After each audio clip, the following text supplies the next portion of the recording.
પૂજ્યપાદ હરિભદ્ર સુરીશ્વરજી મહારાજ દેશના ક્રમની વાત કરી, કયા ક્રમે જીવને આગળ વધારે. મેં કહ્યું હતું દેશના એ ઉપકાર છે, એ બહુ જ મોટો ઉપકાર છે. એક જ ભાવનાથી, એક માત્ર કરુણા ભાવથી કોઈક જીવનું કલ્યાણ કરવાની ભાવના થાય ત્યારે માણસ દેશના કરી શકે. ભાષણ કોઈ પણ કરી શકે, દેશના કરવી એ કરુણાના ઘરની બાબત છે. ભાષણવાળો છે ને એની શરતો હોય, દેશનાને શરતો ન હોય. દેશનામાં કરુણા છે. હવે કરુણા તમે 4 હો તોય 4000 હો તોય એક સરખી જેમાં વહે એનું નામ દેશના. ભાષણના પ્રોટોકોલ હોય, ભાષણના નીતિ નિયમો હોય, ભાષણની બધી ઘણી શરતો હોય. આમાં ન હોય. આમાં તો એક જીવ આવે ને, પ્રભુએ કહ્યું છે આચારાંગમાં છે, જહા પુણ્યસ્સ કથ્થઈ તહા તુચ્છસ્સ કથ્થઈ, જહા તુચ્છસ્સ કથ્થઈ તહા પુણ્યસ્સ કથ્થઈ. કેવી રીતે વાત કરે? કોઈ પુણ્યવાન આવ્યો હોય, ઘણા બધા શાસનના કામો કરતો હોય, ઘણી બધી જગ્યાએ ઉપયોગી થતો હોય, પુણ્યવાન જીવ એ આવે અને જે હરખથી, જે આનંદથી હું દેશના કરું, એટલા જ આનંદથી, એટલા જ હરખથી એક સામાન્ય જણ આવ્યો હોય, જેના જીવનમાં હજી ધર્મનો પ્રવેશ પણ ન થયો હોય, એવો જીવ પણ આવે તો એવી દેશના. આ શાસનનો મુદ્રાલેખ છે, ડાચું જોઈને દેશના ન થાય. અહીં તો એક જ ભાવ હોય, ઉપકાર, પ્રભુની વાત, પ્રભુનો માર્ગ એ સૌ સુધી પહોંચાડવું, એટલું જ.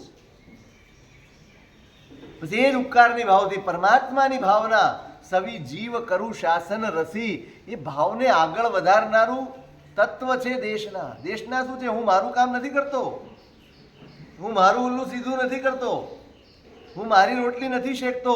પ્રભુની આ ઉન્નત ભાવના, એને આગળ વધારવાનું કામ આ દેશના. કેવી રીતે થાય? સવી જીવ કરું શાસન રસી, એ ભાવના પરમાત્માની, એનું વહન મારે કરવાનું, એને આગળ મારે વધારવાની છે. હું એ ભાવના સુધી પહોંચ્યો નથી, પણ પ્રભુ જે પહોંચ્યા જ, જેના થકી એ પરમાત્મા બન્યા જ, એ ભાવનાને આગળ વધારવીને એ જ શાસનને આગળ વધારવાનું છે. શાસન આગળ વધ્યું ક્યારે કહેવાય? જ્યારે પરમાત્માનો આ માર્ગ બીજા સુધી પહોંચે, પરમાત્માનો આ માર્ગ બીજાના જીવનમાં પણ અવતરે, ત્યારે આ શાસન આગળ વધ્યું ગણાય. હું કુરડીમાં ગોળ ભાંગી લઉં, હું અંદર અંદર સમજી લઉં, અને આપણે અંદર અંદર ભેગા થઈને મહોત્સવ કરી લઈએ, ઉત્સવ કરી લઈએ, રાજી થઈ જઈએ, એ શાસન પ્રભાવના નથી, એ શાસનની સેવા નથી. શાસન આગળ ક્યારે વધે? જ્યારે પ્રભુની વાતો, પ્રભુનો માર્ગ, પ્રભુનું સત્ય એ દરેકના હૈયામાં અજવાળા પાથરે, ત્યારે પ્રભુનું શાસન આગળ વધ્યું ગણાય. અને એનું એકમાત્ર સાધન દેશના. આ સૌથી મોટું સાધન છે. બાકી તો એનો આચાર પણ બીજાના હૈયામાં ધર્મ પમાડવાનું સાધન છે. તમારો વ્યવહાર, તમારો આચાર, તમારા વિચારો એ પણ બીજાના હૈયામાં પ્રભુના ધર્મને પ્રતિષ્ઠિત કરી શકે, જો એવા બનાવ્યા હોય તો, જો એવા કેળવ્યા હોય તો. માત્ર પૈસાથી પ્રભુ શાસનની પ્રભાવના નહીં થાય, માત્ર વાજા વગાડવાથી પ્રભુ શાસનની પ્રભાવના નહીં થાય. મારા કર્તવ્યો, મારા કૃત્યો, મારું આચરણ, મારા વિચારો, મારા વ્યવહારો એ બધા જ એમાં કારણ બનવા જોઈએ. મારો વ્યવહાર જોઈને કોઈ કહે કે ના, ધર્મ તો આ જ હોય, ધર્મ તો આ જ કરાય, આ રીતે જ કરાય.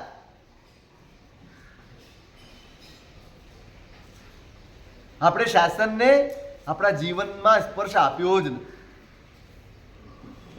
કો મને, શાસન જીવનમાં સ્પર્શ્યું છે, જીવનમાં પરિણમ્યું છે. હું બોલું છું, તમે બોલો છો, હું સાંભળું છું, તમે સાંભળો છો. જીવનમાં ક્યાં? જીવનમાં આમ જોઈને હો ભાવ થાય, આવો ધર્મ હોય.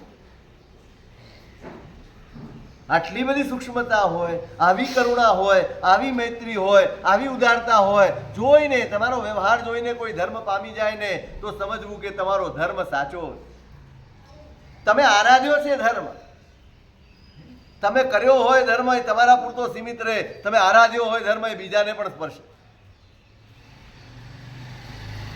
આરાધનાની અસર બીજા સુધી પહોંચે છે, કર્યાની અસર મારા સુધી જ હોય.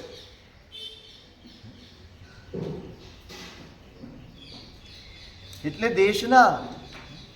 દેશના એ માર્ગ છે, એ વિધિ છે. પ્રભુના આ ભાવને મારે આગળ વધારવાનો. કશું જ જોયા વગર પેલો સમજે છે કે નથી સમજતું, કાંઈ જ નહીં. બસ એની ભૂમિકાને અનુરૂપ મારે મહેનત કરવાની છે, મારે પુરુષાર્થ કરવાનો.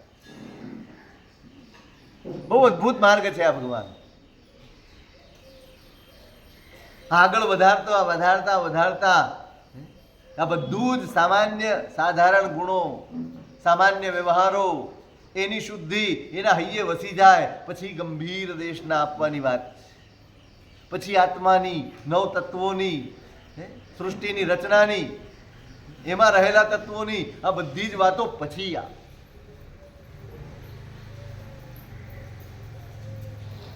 બહુ મજાનો ક્રમ છે. ગંભીર દેશના આપવાની છે તો એની સાથે શ્રુતનો પરિચય કરાવવાનો છે. ભાઈ કોના આધારે કરશો? મારા આધારે નથી કરવાનું, નહીં. હું પણ ચાલુ કોના આધારે? શ્રુતના આધારે. એક જ આલંબન છે, એક જ શરણું છે આપણા બધાયનું એક સરખું. જો કોઈ આ દુનિયામાં શરણું હોય તો જીનવર વચનાદ અન્યત્ર નાસ્તિ શરણમ ક્વચિત લોકે. આ લોકમાં જો કોઈ એકમાત્ર શરણું હોય ને તો એ પ્રભુનું આગમ, પ્રભુના આગમો, પ્રભુનું વચન, એ જ આપણું શરણું. અન્યથા શરણમ નાસ્તિ ત્વમેવ શરણમ મમ. કયા આધારે, કોનું શરણું લો છો? ત્વમેવ એટલે કોણ? કયા સ્વરૂપે ભગવાન અત્યારે છે? આપણને મૂર્તિ ભાવી ગઈ છે, શબ્દો નથી ભાવ્યા, વચનો નથી ભાવ્યા. મૂર્તિ સહેલી છે, તમે જાઓ, પ્રક્ષાલ કરો, પૂજા કરો, ફળ નૈવેદ્ય ધરાવો, પ્રાર્થના કરો, ઘર બે. બહુ સહેલું છે પ્રતિમાની ઉપાસના કરવી. શબ્દોની, અક્ષર દેહની ઉપાસના કરવી સૌથી અઘરી છે. અને એટલે જ વીતરાગ સપર્યાતસ્તવાજ્ઞા પાલનમ પરમ આજ્ઞા રાધા વિરાધા ચ શિવાય ચ ભવાય. હેમચંદ્રાચાર્ય મહારાજ એટલે કહ્યું પ્રભુની આ પ્રતિમાની સેવા કરવી એના કરતા વધુ મહત્વની સેવા પ્રભુની આજ્ઞાનું પાલન કરવું. આ શ્રુતની સેવા, આ સેવા શ્રુત, આ વાસ્તવિક સેવા છે. આ તો બહુ સહેલું છે, પછી કાંઈ યાદ જ નથી રાખવાનું. ફળ નૈવેદ્ય ધરાવ્યા, મોટો સાથીઓ કર્યો, સોનાનો મુગટ ચડાવ્યો, તમારી થાય એટલું દ્રવ્ય અર્પણ કર્યું અને પછી તમારા સંસારમાં લાગી ગયા. ભગવાન ટોકવા નથી આવતા, પ્રભુના શબ્દો ટોકવા આવે છે. અને આપણને ટોકે ફાવતું નથી. આપણને કોઈ ટોકે, આપણને કોઈ રોકે એ આપણને ફાવે એવું નથી. અને એટલે આપણે આનાથી દૂર રહીએ. શબ્દોની ઉપાસના સુધી પહોંચવાનું, ત્યાં સુધી પહોંચવાનું, અહીંથી આગળ વધવાનું છે. આ શરણું છે, અન્યથા શરણમ નાસ્તિ. તો આ શરણ જે તમારા જીવનમાં ડગલે ને પગલે કામ આવે એ શરણું. શરણું કોને કહેવાય? તમે કોઈકનો હાથ પકડ્યો, હવે તમારું બધી જ જગ્યાએ યોગને ક્ષેમ કરે, બધી જ જગ્યાએ તમારું રક્ષણ કરે, એનું નામ શરણું ને. શરણું કોને કહેવાય? એને જ શરણું કહેવાય. કોણ રક્ષણ કરશે? આપ કોણ રોકશે આપણને? કોણ સમજાવશે આપણને? કોણ ટોકશે આપણને? કોણ?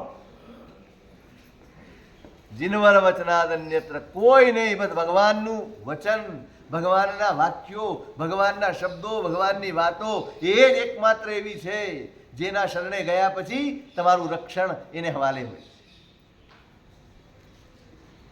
ડગલે ને પગલે રક્ષણ કરે.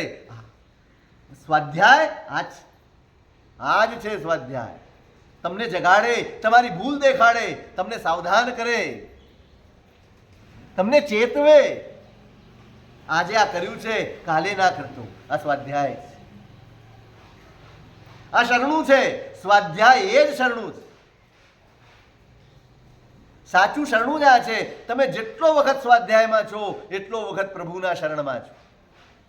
જેટલો વખત સ્વાધ્યાયમાં છો તેટલો વખત શ્રુતના શરણમાં છો. જેટલો વખત સ્વાધ્યાયમાં છો એટલો વખત શાસનના શરણમાં છો. તમે નિશ્ચિંત છો, તમારું અહિત નહીં થાય. સ્વાધ્યાય જો છે તો તમારું અહિત નહીં થાય. શરણ એનું નામ જેમાં અહિતની તમામ સંભાવનાઓ સમાપ્ત થઈ જાય એનું નામ શરણું છે. અને સ્વાધ્યાય શરણું છે.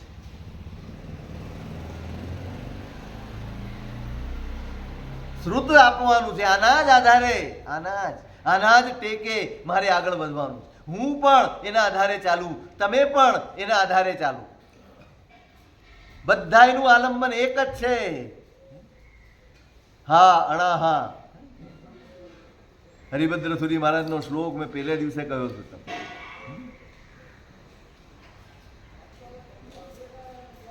કથ અમ્મા રિસા પાણી દુસ્સમા દોષ દૂસિયા હા અણાહા કહમ હુંતા જૈન હુંતો જીણાગમ.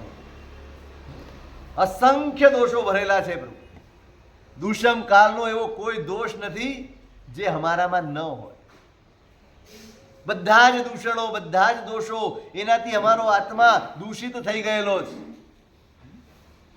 એવા કાળમાં જે તમે પણ નથી, તમે નથી. અથમીએ જીન સૂરજ કેવલ ચંદે જે જગદીવો. પરમાત્માનું સૂર્ય આથમી ગયું, કેવળ જ્ઞાનનો ચંદ્રમા પણ આથમી ગયો. કોઈ આધાર નથી. કોણ આધાર છે? કોણ માર્ગદર્શક છે? કોણ બતાવે બાટ? બડો વિષમ જમ ઘાટ કોણ બતાવે બાટ? ગુરુ વિના કોણ બતાવે? ગુરુ કોણ? આ જ ગુરુ છે ભાઈ. આને વરેલો હોય તે ગુરુ, અને આ ગુરુ. આ શ્રુતને જે વરેલો છે, આ શ્રુતને જે સમર્પિત છે એ ગુરુ, અને આ શ્રુત પણ ગુરુ. આ એક એક શબ્દ આપણા ગુરુની ગરજ સારે છે. આ એક એક વાક્ય મારા ગુરુની ગરજ સારે છે. કોઈ નહીં હોય ને ત્યારે આ હશે. કોણ બતાવે બાટ? કોણ બતાવશે રસ્તો આપણને? આ દુષ્મ કાલની બધી જ દૂષિતતા અમારી અંદર છે. હા અણાહા કહમ હુંતા જૈન હુંતો વિરાટ. ભગવંત તમારા જો આગમ ન હોત, તમે આપેલા શબ્દો ન હોત, તમે આપેલું આ શ્રુત ન હોત, તો અમે સાવ અનાથની જેમ અહીંથી ત્યાં, ત્યાંથી ત્યાં ભટકતા હોત, રખડતા હોત અને વધુ ને વધુ આત્માને મેલો કરતા હોત. શ્રુત પામ્યા પછી કેવો અહોભાવ હોય આ હરિભદ્ર સુરી મહારાજના શબ્દોમાં. કેવો ઉલ્લાસ! આવું શ્રુત મળ્યું હોય કેવો હરખ હોય, કેવો આનંદ હોય. બીજી બધી જ ઈચ્છાઓ ખરી પડે આ મેળવ્યા પછી. આ સમજાય, આ સમજાય. એટલે શ્રુત સમજાવે ને,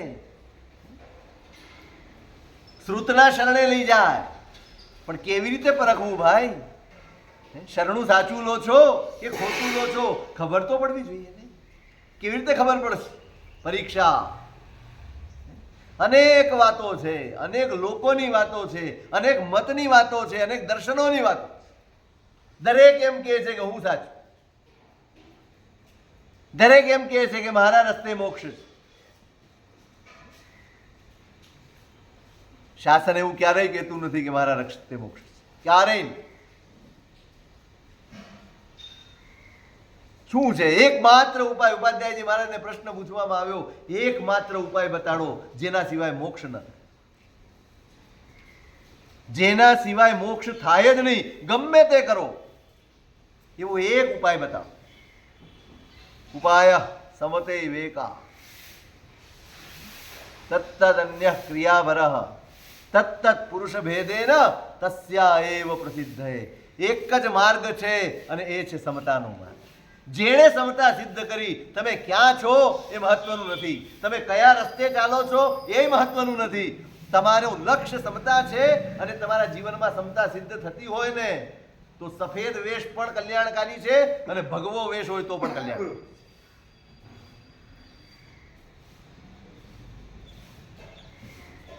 અહીંયાથી જ આ કપડાં પહેરીને જ મોક્ષ થાય?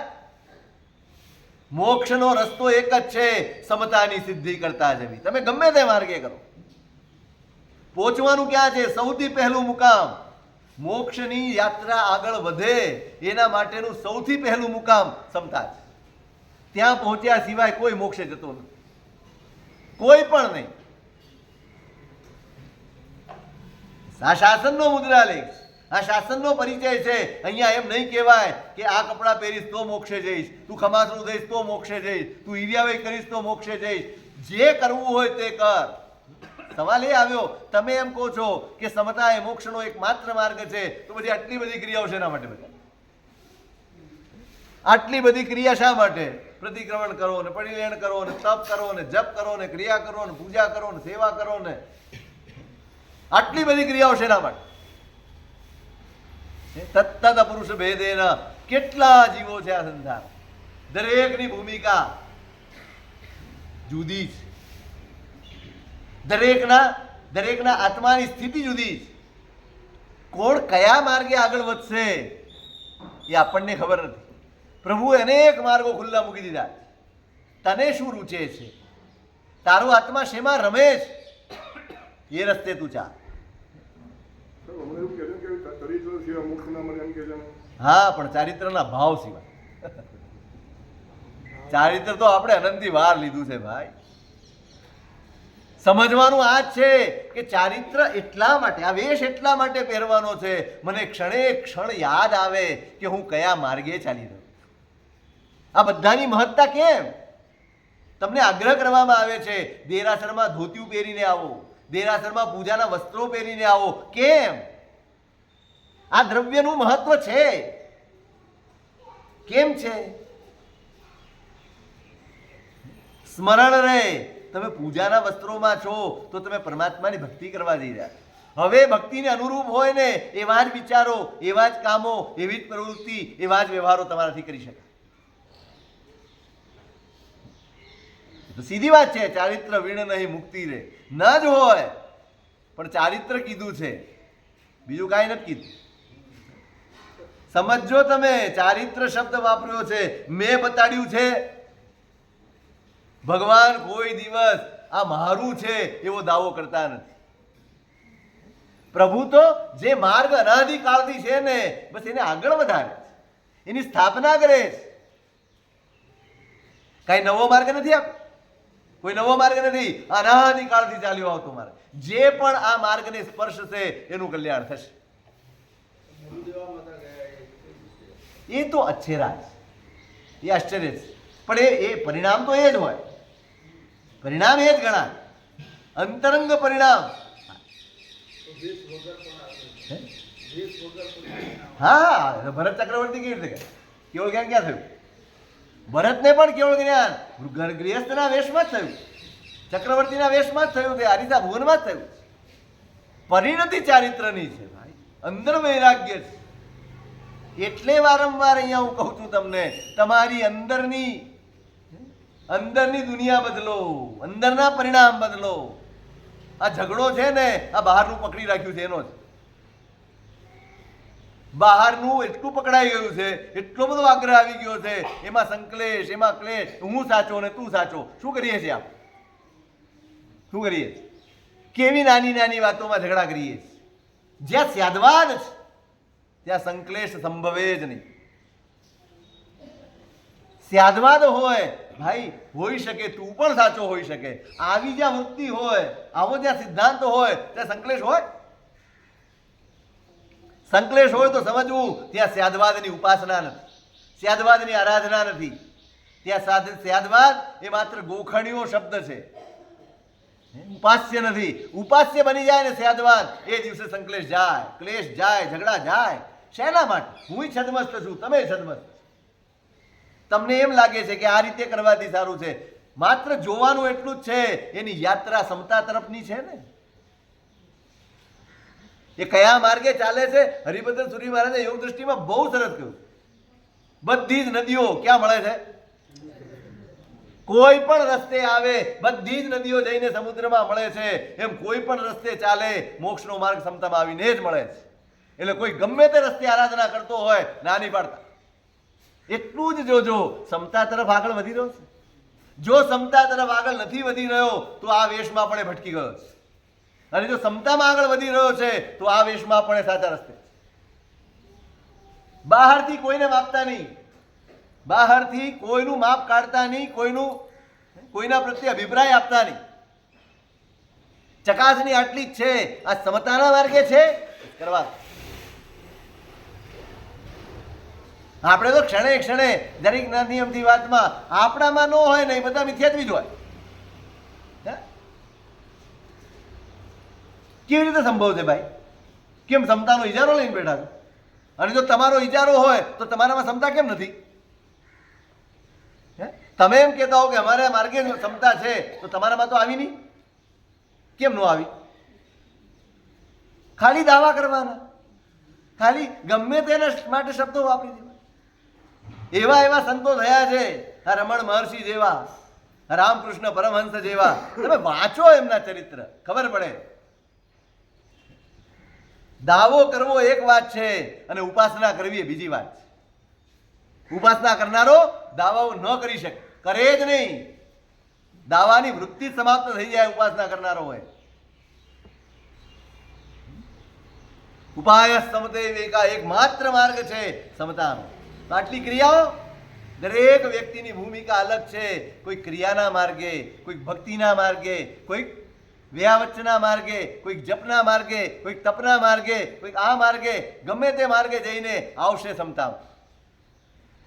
એટલે સમજો, તમે જે કંઈ પણ ધર્મ કરો છો, જે કંઈ પણ ક્રિયા કરો છો, કોઈ પણ સ્વરૂપે કરતા હો, મેં દીક્ષા લીધી હોય તો એ, તમે ગૃહસ્થ અવસ્થામાં હો તો તે, તમે 12 વ્રત લીધા હો તો તે, તમે તપશ્ચર્યા કરતા હો તો તે, જે કરો છો એટલું નક્કી સમજજો કે આનું લક્ષ્ય, આનું મિશન મારા જીવનમાં સમતા પ્રગટે તે જ છે. તપાસ એ જ કરવાની છે. આટલી ક્રિયા, આટલો ધર્મ કર્યા પછી મારી સમતામાં વધારો થયો?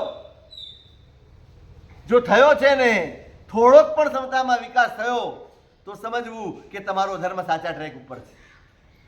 વિના સમત્વમ પ્રસરન મમત્વમ સામાયિકમ માયિકમેવ મન્યે. અધ્યાત્મ ઉપનિષદ ઉપાધ્યાયજી માં, વિના સમત્વમ પ્રસરન મમત્વમ. સમતાનો કોઈ ઠેકાણું જ ન હોય, સમતાનો વિકાસ જ ન થતો હોય અને મમત્વનો જ વધારો થતો હોય. શું થતું હોય? જો સમતા વિકસિત ન થતી હોય અને મમતા, મોહ, આસક્તિ, જીદ, જડતા, કદાગ્રહ એ જ વધતા હોય તો સામાયિકમ માયિકમેવ મન્યે. સામાયિક શબ્દ એમાંથી પેલો સા કાઢી નાખો પછી શું રહે? સામાયિક એ માયાથી વિશેષ કશું જ નથી. ઉપાધ્યાયજી મારાના શબ્દો છે, મારા નહીં. મારું સામાયિક માયા બની જાય જો સમતાનો વિકાસ ન હોય તો. બહુ આકરું લાગે ને સાહેબ, હતાશ થઈ જવાય એવું છે. જાગી નથી જવાતું, આપણે હતાશ જલ્દી થઈએ. ત્યાં લખ્યું હોય આગળ એક્સિડન્ટ ઝોન, એટલે ગભરાઈ જાઓ, ગાડીનું બેલેન્સ જતું રહે, શું થાય? ગાડી પાછી વાળી લો. એમ ગાડી પાછી કેમ ન વાળો? વાળી દેવી જોઈએ ને પાછી. અરે યાર, આ તો બહુ ડેન્જરસ ઝોન છે, એક્સિડન્ટ ઝોન છે, ગમે ત્યારે એક્સિડન્ટ થઈ શકે એમ છે, ચાલો પાછા જતા. ના, સાવધાન થઈ જાઓ. ગાડીની સ્પીડમાં કંટ્રોલ કરી લો છો, તમારું ધ્યાન વધારે વિશેષ આપો છો, બધું જ કરો છો. કેમ કે આ પસાર કરવા. બસ આ જ છે. આ કંઈ તમને હતાશ કરવાની વાત નથી, તમને નિરાશ કરવાની વાત નથી, તમે ફ્રસ્ટ્રેટ થઈ જાઓ અને તમે ધર્મ છોડી દો એની વાત જ નથી. સાવધાન કરવાની વાત, તમારા લક્ષ્ય પ્રત્યે તમને જાગૃત કરવાની વાત. હવે આવું કહીએ ને કે સાહેબ આ તો ધર્મ છોડી દેશે બધા, પણ તમે ધર્મ પકડ્યો જ નથી, છોડશો શું? ધર્મ પકડ્યો જ નથી, છોડશો શું? જેને ધર્મ પકડાઈ ગયો હોય ને એ છૂટે જ નહીં. છૂટે એ ધર્મ હોય જ નહીં. ધર્મ તો પ્રગટે છે, પકડાતો નથી. પ્રગટે છે. એકવાર અંદરથી શેર ફૂટીને પાણીની, પછી કૂવો ભરાય, એ અટકે નહીં. આ પાણીની શેર ફૂટે ને એનું નામ ધર્મ છે. આ કઈ બહારથી નાખવાનું નથી, આ કઈ પકડવાનું નથી, કશું જ નહીં. જે કરો છો એમાં એક લક્ષ્ય રાખજો, મારી સમતાનો વિકાસ થવો જોઈએ. આ જ ઉપાય છે એકમાત્ર. કોઈ બીજી આગ્રહ, કોઈ બીજો આગ્રહ શાસનમાં નથી. આમ જ તેમ જ ફલાણું ઢીકણું નહીં. અહીં તો એક, અને બરાબર સમજો કેમ આપણે એવું બોલીએ છીએ કે આ શાસન સિવાય ક્યાંય કહીશું નથી. એટલા માટે કે અહીંયા જે બતાડ્યું છે એને જો તમે સમ્યક પ્રકારે ઉચિત રીતે આજ્ઞા પ્રમાણે આરાધો તો તમારા જીવનમાં સમતા આવે આવે ને આવે. એટલા માટે આ શાસનને લોકોત્તર કર્યો. આ ભગવાને પ્રસ્થાપિત કર્યો છે માટે લોકોત્તર છે નહીં. આ માર્ગ લોકોત્તર જ છે, કારણ કે આની ઉપર તો ભગવાન પણ ચાલ્યા. આ માર્ગ કઈ એવું નથી કે હું બેઠો બેઠો બતાડી દઉં છું કે આમ કરો. ભગવાન ચાલ્યા છે ભાઈ, પછી પ્રભુએ કહ્યું છે માટે લોકોત્તર. પેલા પ્રભુએ પગલા માંડ્યા છે. પેલા પ્રભુએ પોતાની ઉપર પરીક્ષા કરી છે, પોતાને પરખ્યો છે અંદર ઉતરીને, અને ઠેઠ પહોંચીને પછી તમને કહ્યું છે કે ભાઈ હવે તું આ રસ્તે ચાલ. આમાં ગૂગલ કામ નહીં આવે. આમાં કોઈ નેવિગેશન મળવાનું નથી. સાહેબ લોકેશન મોકલી આપજો. જો કે આ લોકેશન જ છે. આ દરેક શાસ્ત્રો આ લોકેશન જ છે. તમને બતાડે છે કે આ રસ્તે ચાલીશ ને તો તારો મુકામ આવી જશે, તારી મંજિલ આવી જશે. અહીંયા કોઈ આગ્રહ, શાસન અને આગ્રહ બેને ક્યારે બનતું જ નથી. આગ્રહ હોય તો શાસન ન હોય, શાસન હોય આગ્રહ ન. આ સ્યાદવાદ છે. સ્યાદવાદ એ ઉપાસનાનો વિષય છે. સ્યાદવાદ એ આરાધનાનો વિષય છે. એ માત્ર ભણવાનો વિષય નથી, એ માત્ર વ્યાખ્યાનનો વિષય નથી, એ કંઈ વાદ વિવાદનો વિષય નથી. મારી જાતને અનાગ્રહ આગ્રહથી મુક્ત કરવા માટેનું સાધન છે, એની સાધના છે સ્યાદવાદ. સ્યાદવાદ એ સાધના છે ભાઈ, સાધના. ખાલી સ્યાદવાદ આવી જાય ને આપણા શાસનમાં, આપણા શાસનમાં, પ્રભુના શાસનમાં તો છે, પણ હું જે માનું છું કે હું શાસનમાં છું એમાં સ્યાદવાદ નથી. નહીતર શાસન પામ્યા પછી આટલા કર્મ બંધ કરીએ? શાસન પામ્યા પછી આવા કાર્યો કરીએ? બીજાના મનમાં શાસન ઉતરી જાય, ધર્મ પ્રત્યેનો ભાવ ઉતરી જાય, એવા કામો કરીએ?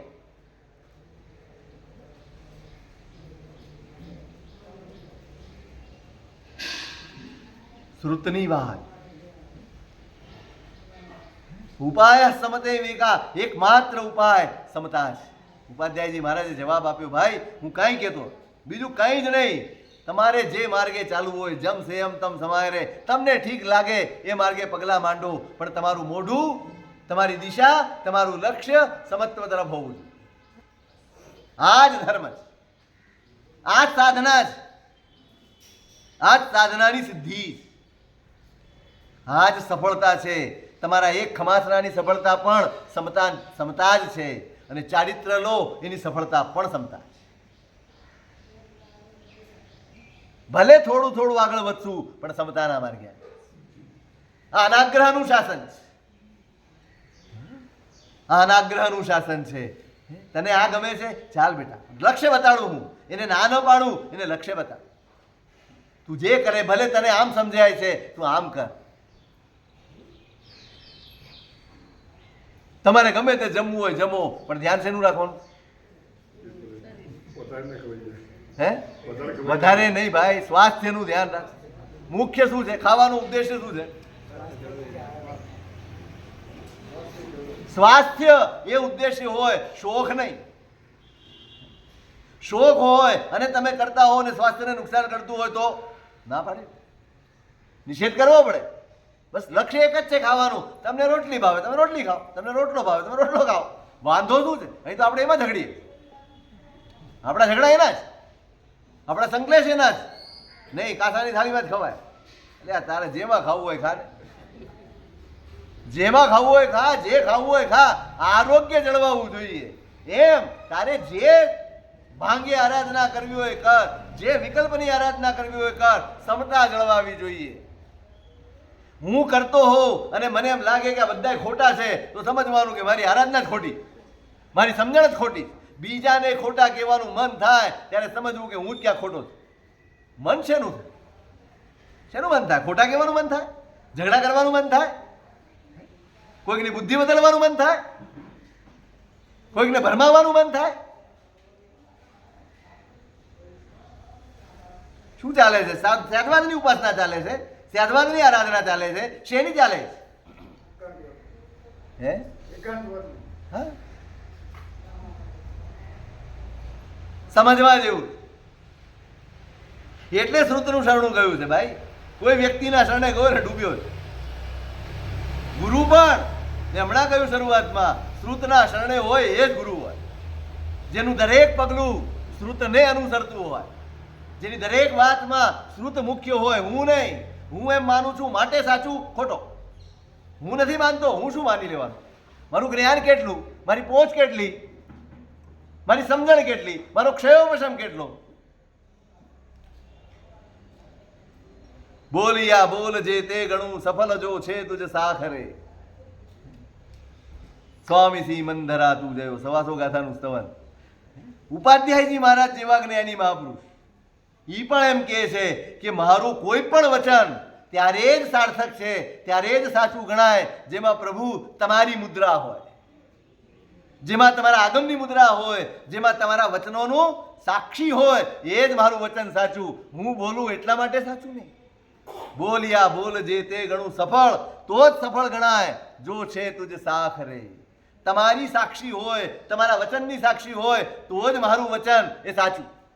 બાકી ગમે તેવું સારું લાગતું હોય, મને ગમતું હોય, પણ તમારી સાક્ષી ન હોય ને તો એ વાક્ય મારું નથી, એ સફળ નથી. એટલે શ્રુતના શરણે જવાનું કે, પણ કયા શ્રુતના શરણે જશું? અનેક મત, અનેક પંથ, અનેક માન્યતાઓ પ્રવર્તે છે. જોજો, પરીક્ષા કરવાનું કહ્યું છે, તિરસ્કાર કરવાનું નથી. જે લો, તમે સાડી લેવા ગયા, કપડાં લેવા ગયા, શાકભાજી લેવા ગયા, તમે શું કરો? પસંદ કરો કે ટીકા કરો? તમને ન ભાવ્યું એને ધીમેથી એક બાજુ મૂકો કે એને પકડીને વાતો કર્યા કરો? બોલો શું કરો? ના, એને પકડીને વાતો નથી કરતા. આ બરાબર નથી, આ કલર બરાબર નથી, આ ડિઝાઇન બરાબર નથી, આવો માલ શા માટે રાખતા હશે, આ માણસમાં અક્કલ છે કે નહીં? ન કરો. અને કરો તો જોઈતો એ માલ એવી ન મળે. ત્યાં આટલી સમજણ છે કે આપણે જોઈતું લઈ લેવાનું, બીજી પંચાયત નહીં કરવાની. અહીંયા આપણને માત્ર પંચાયત ફાવે છે, જોઈતો માલ તો ફાવતો જ નથી. અહીંયા માત્ર પંચાયત ફાવે. સાહેબ અમે ત્યાં ગયા હતા ને, મારા સાહેબ આવું કરતા. એકવાર બન્યું મૂલચંદજી મહારાજ, વૃદ્ધિચંદ્રજી મહારાજ, બુટેરાયજી મહારાજ, ઓળખો છો? આપણું મૂળ છે ભાઈ, આપણું મૂળ છે. આ 21મી સદીના શાસન, એની જાહો જલાલીનું મૂળ આ ત્રણ મહાપુરુષ. મૂલચંદજી મહારાજ બીજે હતા, વૃદ્ધિચંદ્રજી મહારાજ તો ભાવનગર જ હતા છેલ્લા 11 વર્ષ. એની કથાવળી ક્યારેક કરશું કેમ હતા. એમાં એક શ્રાવક વંદન કરવા, વૃદ્ધિચંદ્રજી મહારાજને વંદન કરાવે. મહારાજ સાહેબ સંડીલ જઈને આવેલા, એટલે પગ ધોતા. એ તરફની ભરીને પાણી હશે, એ બધા જ પાણીથી એમણે પગ ધોયું. એટલે એને એમ થયું આટલું બધું પાણી ઢોળે મારે, બોલાય તો નહીં, મોટા માણસ. એમાં કુદરતી મૂલચંદજી મહારાજ પાસે ગયો ત્યારે એ સંડીલ જઈને આવે. આ બનેલી ઘટના. અને એમણે જોયું મૂલચંદજી મહારાજે આટલું જ પાણી નાખ્યું, પગની શુદ્ધિ કરી અને અંદર જતા. એટલે પેલો શ્રાવક અંદર ગયો, સાહેબને વંદન કર્યા. સાહેબ એક સવાલ છે. કે હા ભાઈ પૂછો. સાહેબ હું ભાવનગર વૃદ્ધિચંદ્રજી મહારાજ પાસે ગયો, એ પણ આપની જેમ સ્ટંડીલ જઈને આવ્યા, પણ એમણે ઘણું બધું પાણી ઢોળ્યું અને આપે તો આટલામાં જ કર્યું.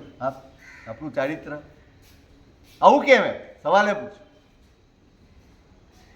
મારા સાહેબ સમજી ગયા કે આ માણસની વૃત્તિ કેવી છે.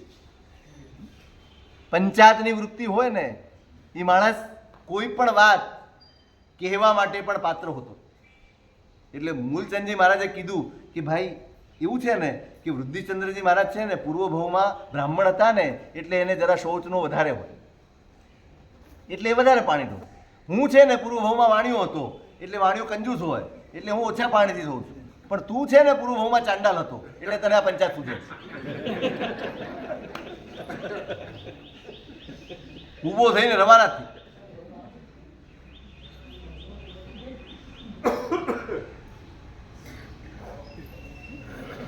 અરે પંચાયત નહીં કરતા તમને સમજ ન પડતી હોય, અને તમને જે સમજ પડે છે ને એ તમારું સાંભળેલું છે, તમારો વિવેક કરેલો નથી. તમે કઈ સમજણપૂર્વક કશું કરતા નથી. તમે સાંભળેલું છે મારા જે આમ કરાય, ફલાણા આમ કરાય, ઢીકણા આમ કરાય, અને એવું ન દેખાય એટલે તરત પંચાયતમાં ઉતરી, તરત વાતો કરવા માંડે, તરત એકબીજાને પાસ કરવા માંડે. જોયું, હું ગયો તો મારે તો આમ બેઠા હતા, મારે તો આમ કરતા હતા. તમારી હેસિયત શું છે? તમારી એટલે આપણે બધા આવી, આપણી હેસિયત શું છે બીજાની પરીક્ષા કરવાની? આપણો અધિકાર શું છે? તમે અધિકાર તો મેળવો પેલા. તમે કોઈ દિવસ માવતરની ફરજ બજાવી છે? તે બાપ થઈ નીકળી પડો છો? પેલા માવતર થાઓ પછી બાપ થાઓ. માવતર થતા ન આવડે ને એને ક્યાંય માથું ન મારવું. માવતર થઈ બતાડો. તમારા પ્રેમ, ઉદારતા ને સમજણ હોવી જોઈએ. અહીંયા પંચાયત કરવાની વાત જ નથી, અહીં કોઈની ટીકા કરવાની વાત જ નથી, કોઈની નિંદા કરવાની વાત જ નથી. પરીક્ષા કરવાની. તને એમ લાગે કે આ પરીક્ષામાં પાસ થાય છે તો સ્વીકાર, નહીં તો કાંઈ નહીં. જોજો પરીક્ષા એક પણ દર્શન માટે નબળો શબ્દ અહીં વાપર્યો નથી. નહીં, આ શાસનની શૈલી છે. કોઈના માટે જરાય ઘસાતું ન બોલવું આ શાસનનો મુદ્રાલેખ. ન જ બોલાય. તમે શાસનને વરેલા છો ભાઈ, સર્વોત્તમ તત્વને વરેલા છે. એની ગરિમા શું? એનું ગૌરવ શું? એનો મહિમા શું? કેવી અદભુત! આટલી જ વાતમાં પરીક્ષા કરે છે. તને અમે એમ નથી કહેતા આ ખોટું છે, નહીં. જ્ઞાનીઓ આ ખોટું છે, આમ છે, નહીં. તારી સમજણથી, તારા વિવેકથી તું પરીક્ષા કર, અને પછી તને એમ લાગે કે અહીંયા આ છે તો તું એનો સ્વીકાર કરીશ. કેટલો સરસ માર્ગ છે. કોઈને ખોટા નથી કહેવાના. પરીક્ષા બતાવી. તમે સોનું ખરીદવા જાઓ, હું એ કહેતો હતો, તમે વસ્તુ લેવા જાઓ તો શું કરો? તમે સોનું લેવા જાઓ તો શું કરો? પીળું દેખાય એટલે લઈ લો, સારું દેખાય એટલે લઈ લો. નહીં, સાચું જોઈએ, સારું નહીં, સાચું. અને એની પરીક્ષા હોય. સોની પાસે તમે બોલો ને કસ કઢાવવાનો શબ્દ કયો વાપરો છો? એ જ શબ્દ અહીંયા છે. કશ, છેદ, તાપ, 3 પ્રકારની પરીક્ષા હોય. હવે જે વિષય આવશે ને એ થોડો ગંભીર છે, થોડો અઘરો પણ છે. એટલે કોઈને ઊંઘની તકલીફ હોય તો આવજો, વાંધો નથી, થાક ઉતરી જશે. કસ, તમે બોલો ને કસ મરાવીને આવ્યો. આ કશ એટલે શું? ઘસે. તમે ઘસો એટલે એ જે પથ્થર હોય ને એની ઉપર સોનું ઉતરે, એટલે એમ થાય કે આ સોનું સાચું. પણ એક જ પરીક્ષાએ પાસ ન થાય. છેદ, એને કાપીને પણ જુએ. ભાઈ અંદર ભેગ હોય તો શું ખબર પડે? ઉપરથી બરાબર લાગે છે તમે ઘસો એટલે, પણ અંદર ગડબડ હોઈ શકે છે. અને છતાંય સંતોષ ન થાય. પછી શું કરે? ઓગાળે. સાચું હોય ને એની જ પરીક્ષા થાય, ખોટાની કોઈથી પરીક્ષા થાય નહીં. ખોટો પરીક્ષામાં પાસ થાય નહીં. સાચું હોય એને જ પરીક્ષામાંથી પસાર થવું પડે. કશ, છેદ, તાપ. સમજાય છે?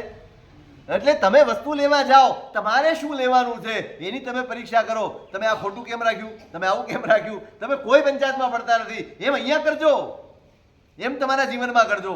તમને જે તમારા વિકાસમાં જે સહાયક હોય, તમારે આગળ વધવામાં, તમારી ઉન્નતિમાં જે સહાયક હોય એને પકડજો. જે કામનું ન હોય ને એની ચર્ચા ક્યારેય ન કરતા, એની પંચાયત ક્યારેય ન કરતા, એની નિંદા ક્યારેય ન કરતા. સૌને સૌના ઉપર છોડી દો. તમારું પૂરું થાય ને એટલોય તમારી પાસે સમય નથી. એટલોય સમય આપણી પાસે નથી કે આપણે આપણું સાધી શકીએ. એમાં પારકા માટે ટાઈમ ક્યાંથી કાઢવા? અહીંયા 3 પરીક્ષા બતાવી છે. શ્રુત ધર્મને સ્વીકારવા માટે પણ આ 3 પરીક્ષા છે. કશ, છેદ અને તાપ. કશ પરીક્ષા એટલે શું? હવે સમજાય ન સમજાય, મહેનત કરજો. હું બને એટલું સરળ કરીને સમજાવીશ. એટલે જે શાસ્ત્રમાં, જે શ્રુત જ્ઞાન, વિધિનું પણ વિધાન કરતું હોય, નિષેધનું પણ વિધાન કરતું, કરવા જેવું પણ બતાડે અને ન કરવા જેવું પણ બતાડે. આ બંને વાતો હોય. સ્વાર્થ ન હોય, બીજાનો પરમાર્થની વૃત્તિ હોય ને, એ જ શાસ્ત્રમાં બંને વાતો. પરમાર્થની વૃત્તિ ન હોય ને, તું મને અનુકૂળ એટલું બધું તમારી પાસે કરાવી લો, હું તમને કહું નહીં કે આ તારું ખોટું છે. શાસ્ત્ર બંને વસ્તુ સ્પષ્ટ કરે, આ સાચું છે, આ ખોટું, આ કરાય, આ ન કરાય. હું શું કરું? તમે પૈસા ખર્ચો છો ને, ભલે ને કોઈનું ગળું કાપીને લાવો, મારે વાંધો નહીં, આવા દે, આવા દે. હું એમ કહી દઉં તમને, હું તમને રોકું નહીં. હું નિષ્ફળ છું, હું ખોટો છું.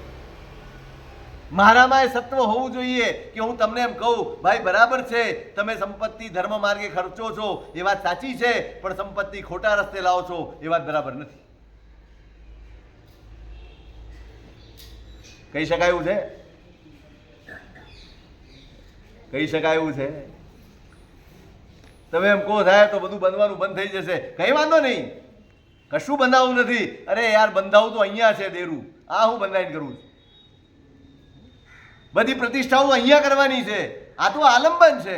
એના માટે પાપ કરવાના, એના માટે દોષો સેવવાના, એના માટે ધર્મ માર્ગથી અલગ થઈને કરવાનું? કોણે કહ્યું? કોણે કહ્યું?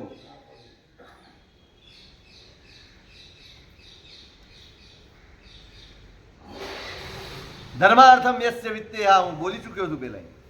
ધર્માર્થમ યસ્ય વિત્તેહા તસ્યાનીહા ગરીયસી પ્રક્ષાલનાધિપંકસ્ય દૂરાદ સ્પર્શનમ વરમ. અષ્ટક પ્રકરણ, હરિભદ્ર સુધી વારંવાર આવશે મારા સાહેબ. એમના વગર આપણે ઢગલું ચાલી શકીએ એમ નથી. ધર્માર્થમ યસ્ય વિત્તેહા, તમારે ધર્મ કરવો છે અને એટલા માટે પૈસો કમાવો છે, એવી જો તમને ઈચ્છા હોય તો એના કરતા તમે ઈચ્છા કરતા જ નહીં.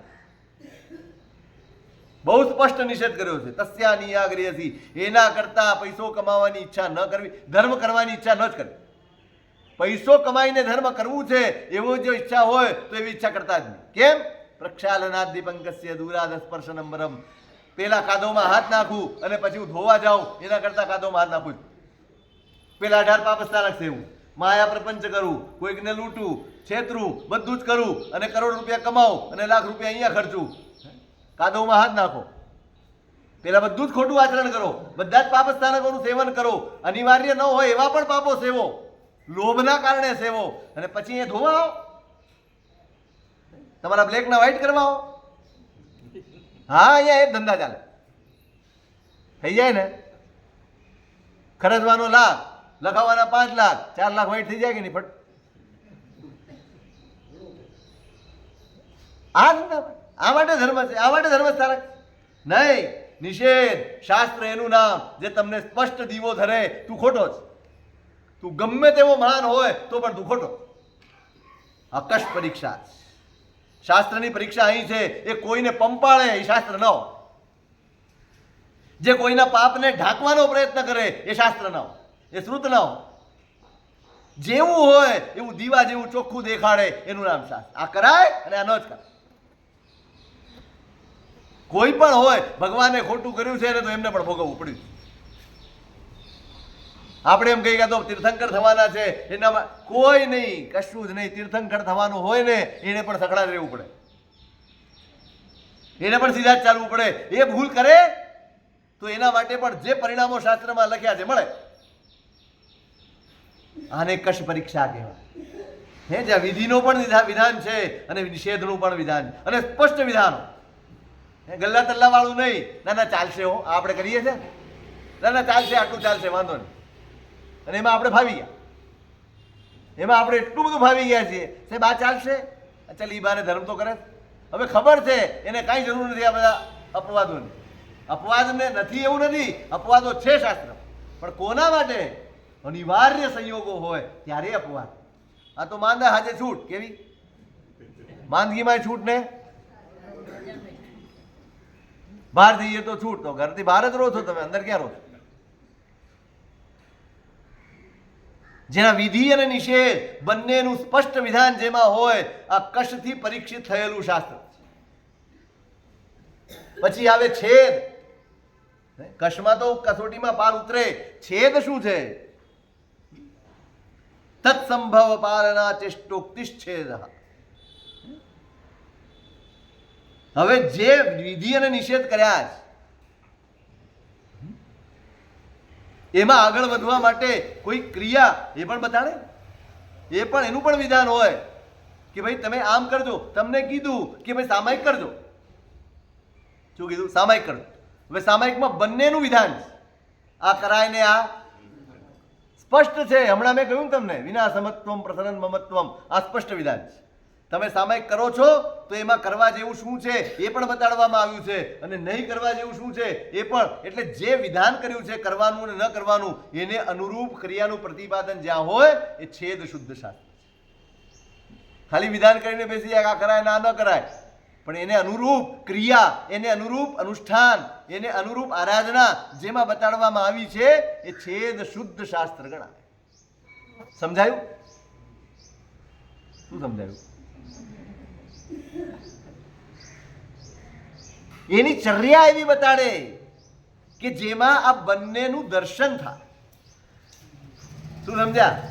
વિધિ અને નિષેધ બંને શાસ્ત્રમાં બતાડ્યા છે, પણ એને અનુરૂપ જીવનચર્યા પણ બતાડવી પડે ને. ભાઈ તું સંસારમાં છે, તું સંયમમાં છે, તું અહીંયા છે, પણ તારે કેવી રીતે રહેવાનું? તો જેથી વધુમાં વધુ જે નિષેધ કરેલા છે એનાથી બચતો હોય અને જે કરવા જેવું છે એ કરતો હોય.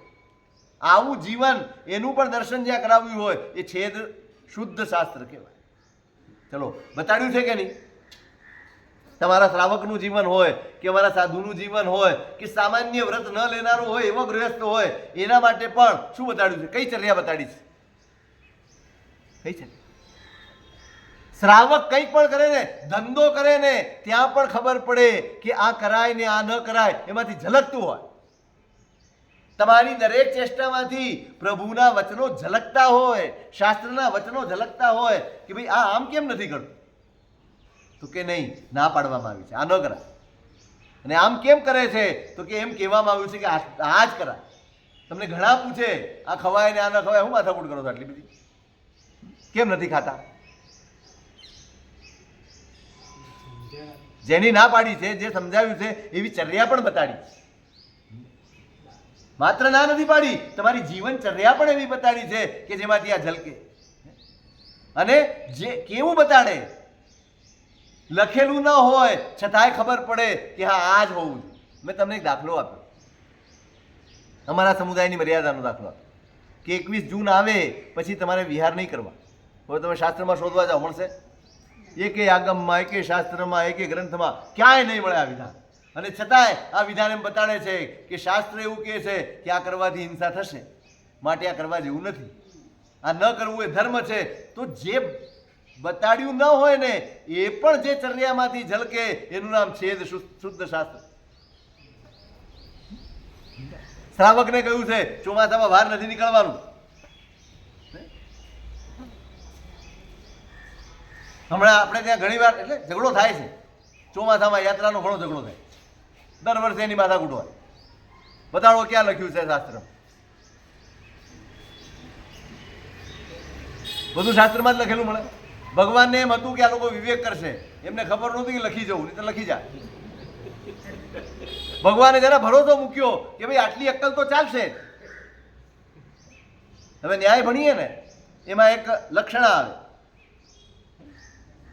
એમાં એવું આવે કે ભાઈ બિલાડીથી દૂધનું રક્ષણ કરવું. આવું તમે કોકને કીધું, તમે એક ભાઈને થોભી જોજો બિલાડી આવે ધ્યાન રાખજો દૂધ ન પી જાય. તમે બહાર ગયા, કલાક પછી આવ્યા, જોયું તો પેલી ખાલી. દૂધ ક્યાં ગયું? કૂતરું પી ગયું. અરે પણ તને કીધું હતું ને, તમે તો બિલાડીની ના પાડી, તમે કૂતરાની તો ના જ નહોતી પાડી. અચ્છા, બિલાડીમાં કૂતરું નહીં સમજ. કરવાનું શું હતું? એને દૂધ સમજવાનું, દૂધ પકડવાનું હતું, બિલાડી પકડી. એટલે આ દૂધનું રક્ષણ કરવાનું છે, બિલાડી હોય કે ગમે તે હોય, પણ એને બિલાડી પકડી, દૂધ ન પકડે. આપણું પણ એવું જ ક્યાં ના લખી છે? એટલે આ ભાઈ મહાપુરુષો ગાંડા નથી, મહાપુરુષો મૂર્ખા નથી કે તમને ના પાડે. વિવેક છે, મહાતીર્થ છે, શાશ્વતું તીર્થ છે, પ્રાય શાશ્વતું. અને જ્યાં કાંકરે કાંકરે અનંત આત્માઓ સિદ્ધ થયા છે એનું એક એક કણ પવિત્ર છે, ત્યાં વિરાધના કરીને ન જવાય. આ વિવેક છે, આ ચર્યા જે છે ને એ બતાડે છે કે તમારો શાસ્ત્ર એ છેદ શુદ્ધ છે. હા, વર્ષાકાળે ગામતરું કીધું એ તો છે. ચોમાસામાં તમે એક ગામ છોડીને બીજે જાઓ ને એ પણ નિષેધ છે. એટલે તો ઘણી વાર કહું છું તમારી પૂનમ બધું બકવાસ ચોમાસામાં કરો, બધું બકવાસ. સાહેબ અમે 20 વર્ષથી અખંડ કરી, એનો ફાંકો પાછો. પણ તમને ખબર નથી પડતી, લાખો વર્ષથી પ્રભુ ત્યાં બેઠા. એમણે કોઈ દાડો એમ નથી કીધું આટલા વર્ષથી બેઠો. તમે હજી 5, 10, 15, 20 વર્ષથી જાઓ, એમાં તો અહંકાર કેટલો બધો. એક પણ પડી નથી હો સાહેબ. ધર્મ વિવેકમાં જ. તો આ વિવેકપૂર્વક ચર્યા જેમાં બતાડવામાં આવી છે એ છેદ શુદ્ધ શાસ્ત્ર છે. વિવેક ડગલે ને પગલે બતાડવામાં આવ્યું છે. આ કરાય ને આ ન કરાય, એના માટે આ જીવન ચર્યા છે. બસ તમે જોજો, એક પણ ચર્યા શાસનની, તમારા શ્રાવક જીવનની હોય, સાધુ જીવનની હોય કે કોઈ પણ હોય, એ આ શાસ્ત્રનું દર્પણ બનીને આવશે કે શું આ કેમ કરવાનું, તો કે આનાથી અહિત થાય. આ કેમ નહીં કરવાનું, તો કે આનાથી અહિત થાય. આ કેમ કરવાનું, તો કે આનાથી હિત થાય. તો આવી ચર્યા પેલા વિધિ નિષેધ બતાડે એ કશ શુદ્ધ શાસ્ત્ર છે, અને પછી એને અનુરૂપ જીવન બતાડે એ છેદ શુદ્ધ શાસ્ત્ર. પછી આવે તાપ શુદ્ધ શાસ્ત્ર. એ વાત થોડી અઘરી છે. એનું શું સ્વરૂપ છે? ગ્રહધિકાર વર્તમાન.